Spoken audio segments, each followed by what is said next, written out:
Hello, welcome to Little Helpful Files. My name is Lindsay and I am so glad that you guys are here. We do cash budgeting, mini savings challenges, and just life in general, all through the glory and by the grace of God.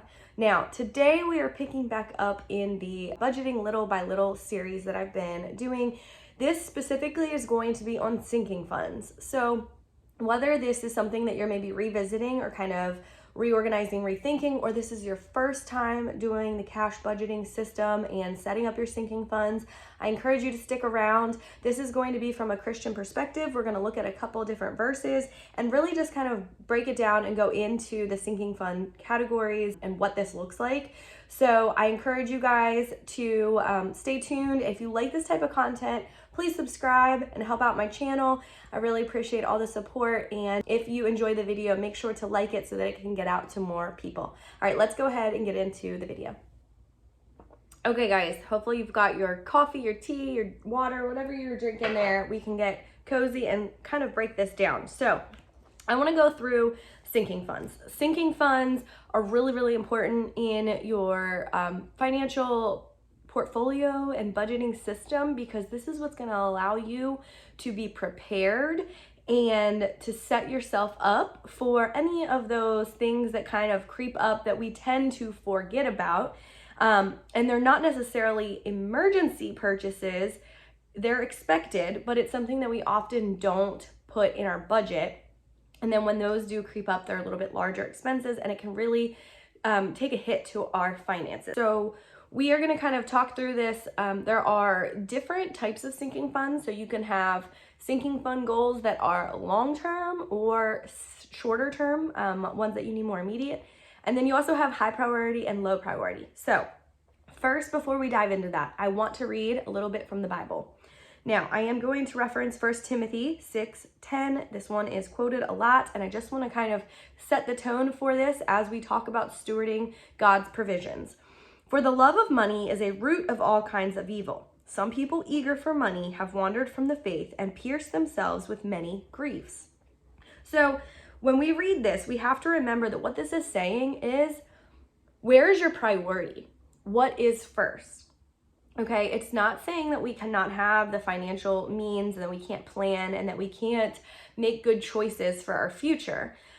God wants us to have blessing. God wants us to plan and prepare, but we have to remain rooted in Him first. So we have to make sure that our priority stays focused on the Lord and that we do not let the money to become an idol, right? So that's really where I encourage you guys always, that we have to remember that this all belongs to God. God gives us so many things in life. He created us and He provides for us. So when we really think about it that way, we realize that we get to be good stewards of what we have, and we get to focus on God and mainly fix our eyes on Him first, which will allow us then to properly take care of our finances, steward them, and do with them what God is willing us to do. We can seek His will and His purpose in all of it.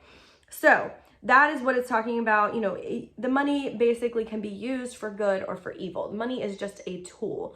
So we just have to make sure to prioritize it. I want to also then go to Ecclesiastes 5:10, and it says, whoever loves money never has money enough. Whoever loves wealth is never satisfied with his income. This too is meaningless. So I feel that this is very true. And this is something where you have to really understand these financial principles no matter what your income is. Because I think personally, after seeing how our life was, when we made more money and we did not know how to financially steward our means in the best way, we were still making really poor choices. So even though we kept thinking, oh, the more money we get, the better off we'll be, that was not true. We were still living paycheck to paycheck, okay? So again, it's knowing how to utilize the wealth, how to utilize the finances and the means in the proper way, and to plan and prepare. And now I lost my other verse. Okay, here we are. Proverbs 21:20 and 21. In the house of the wise are stores of choice food and oil, but a foolish man devours all he has. He who pursues righteousness and love finds life, prosperity, and honor. So again, you see lots of time in the Bible where God does want people to, store things up. He wants people to plan. He wants you to prepare. Think about the verse where it talks about building a tower and won't you first sit down and assess the cost of it. These are all things that are good to do. It's just when that becomes the priority over God that it's a problem. So, sinking funds. I find these very, very, very important. And I have had, different ways of breaking this up over the past couple years in my journey because I've had different needs. So, what is a sinking fund? A sinking fund, it may sound silly if this is the first time you're hearing it. A sinking fund is basically a savings category, okay?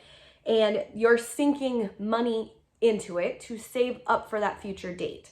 So really what you're doing is you're planning, you're preparing. You, let's say, know that at some point you will have some maintenance needed on your car, okay?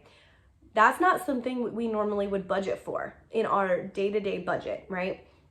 But if you take like $20 a month or $30 a month or $50 a month or whatever amount you want per month to save over like a 12-month period, you'll have a nice sinking fund saved up for that category so that when something comes up, you don't have to dip into your emergency fund. You don't have to put it on a credit card. You actually already have money set aside to utilize for that.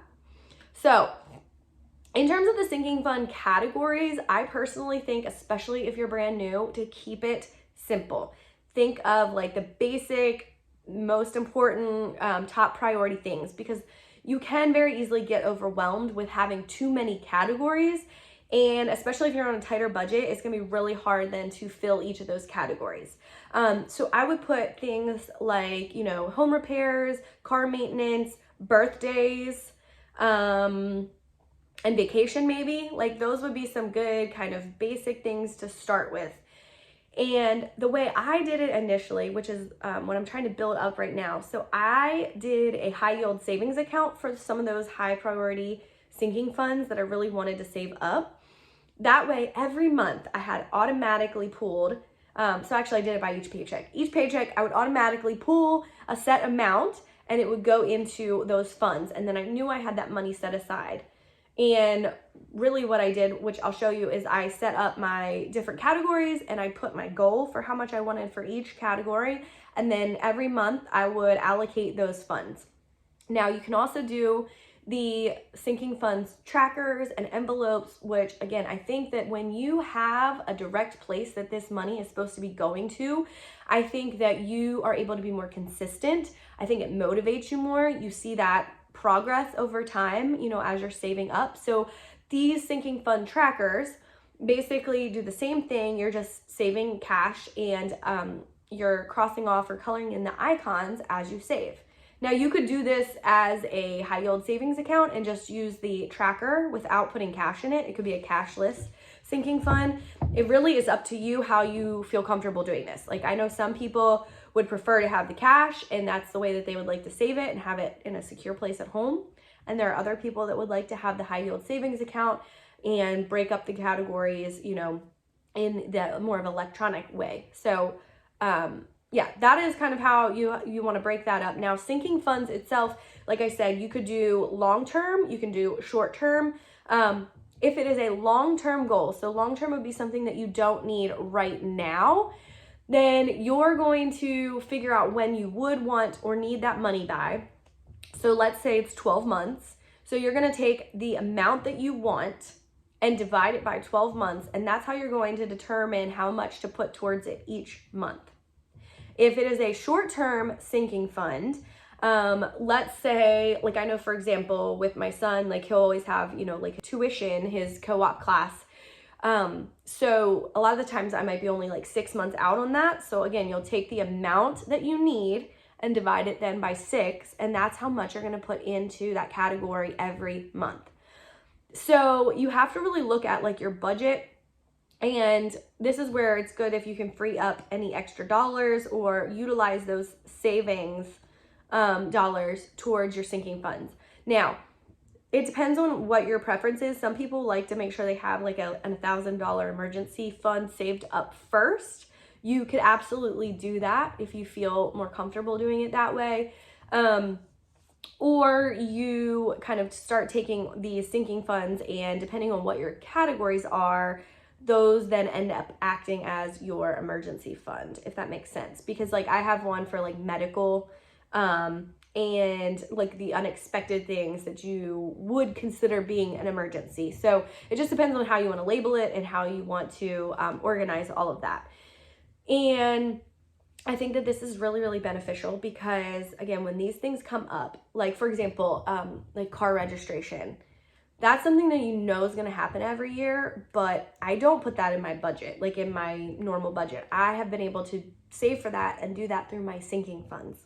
So it is allowing you to have the money set aside for the things that you know will come up at some point. You know at some point you're going to have to pay them, but it may not be something that, you know, you're paying every single month, so it's not top of mind.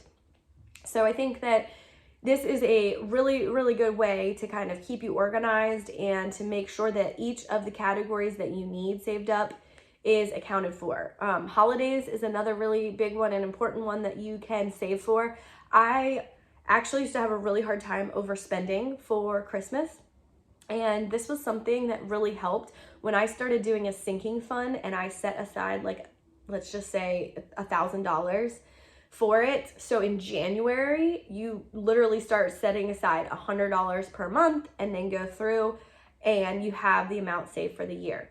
Now, just as a caveat, if you guys have been following along with my like mini savings challenge videos, I don't always stuff my sinking fund envelopes each month in this way. And that's because what I've been doing is doing my mini savings challenges, and then I'll roll that money into my sinking fund categories. But I'm also still doing my auto draft of my high yield savings sinking fund category. So I don't want you guys to get confused. You know, this is something that I have been doing for a couple years now. So it has changed. The way that I set up my sinking funds, the way that I go about this has changed and is different. So again, it depends on where you're at in your journey. If you are just starting out, I would take maybe 4 or 5 of your top priority sinking fund categories, figure out when you need that money by and how many months you have to save, and figure out how much you need per month to set aside for that. And then hopefully you'll have that in the budget. And if you do not, I would say, you know, kind of pare through your budget again, eliminate anything that you do not need. And if you still don't have enough in the savings section, then you might want to think about some side hustles and some other different means to be able to fund those categories. So I hope that this helps you guys. I do really think that the way the sinking funds work is important. I think it helps and just sets you up for all of those things that you know will happen at some point. They aren't necessarily like emergencies or unexpected, but they are not our normal monthly expenses.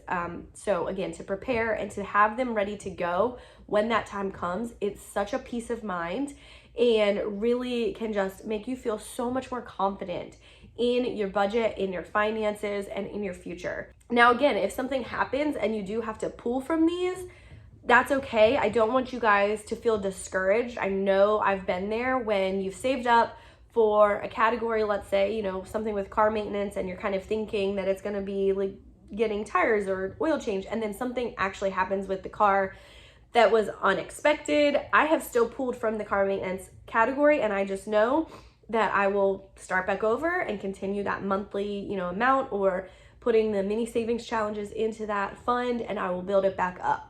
And I just continue to seek the Lord and trust in Him through the whole entire process. So I pray that you guys can do the same, because, you know, in those moments we cannot get discouraged. This is why we're doing this, and we have to remember that we are so thankful and so grateful for the fact that we had that money to use for that thing, that expense, that, you know, emergency that maybe came up. So I think it's shifting the perspective and, you know, not feeling deflated when you have to dip into those categories, because I totally understand, you know, the flesh and the mind can play some games on you and make you feel like you're getting behind, which is not true. It's not true, right? Because in the past, at least for me, I would have been charging that on a credit card, and I would have now had a debt created for that thing because I was not planning for it. So I think doing this, you are getting yourself ahead. You're in a much better financial position, and we can just be so thankful and grateful for all the provisions that God has given us. All right, guys, I pray this video blessed you and helped you out, and stay tuned for the next part in this series that I will be doing with the mini savings challenges and just kind of wrapping up this whole budgeting little by little series. I'll see you guys in the next video. God bless.